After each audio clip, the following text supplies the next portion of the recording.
Ops, may sasabihin lang ako sa'yo.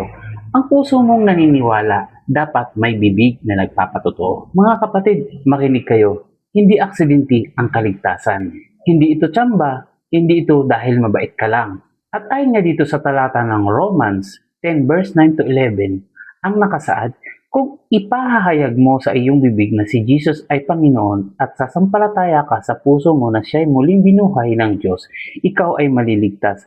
Sapagkat sa puso, ang pananampalataya na nagdudulot ng katuwiran at sa bibig, ang pagpapahayag ng nagdudulot ng kaligtasan at sinasabi ng kasulatan, ang sino mang sumasampalataya sa Kanya ay hindi mapapahiya.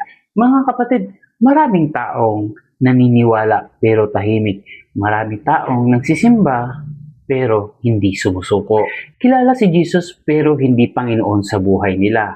Ang tanong, sapat ba yun? Siyempre hindi. Una, pananampalataya sa puso.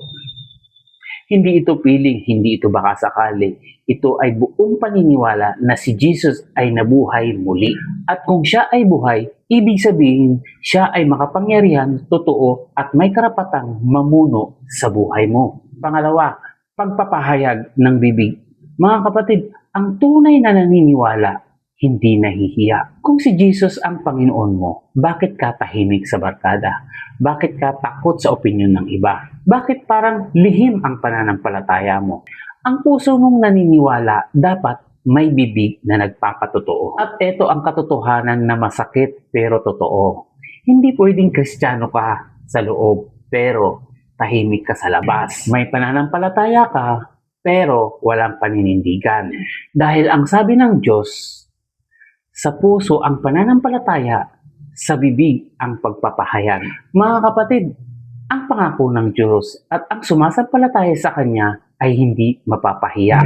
Mga kapatid, maaaring pagtawanan ka ng mga tao, maaaring husgahan ka, pero hindi ka kailanman ipapahiya ng Diyos. Ngayon, tanungin mo ang sarili mo, totoo bang si Jesus ang Panginoon ko o salita lang? Handa ba akong ipahayag siya kahit mahirap? Mga kapatid, si Jesus ang Panginoon ko. Buong puso akong sumasampalataya at hindi ako mahihiyang ipahayag siya. Kung siya ang nagligtas sa'yo, bakit ka mahihiyang ipahayag siya? Hindi ka mapapahiya kung si Jesus ang pinangahawakan mo.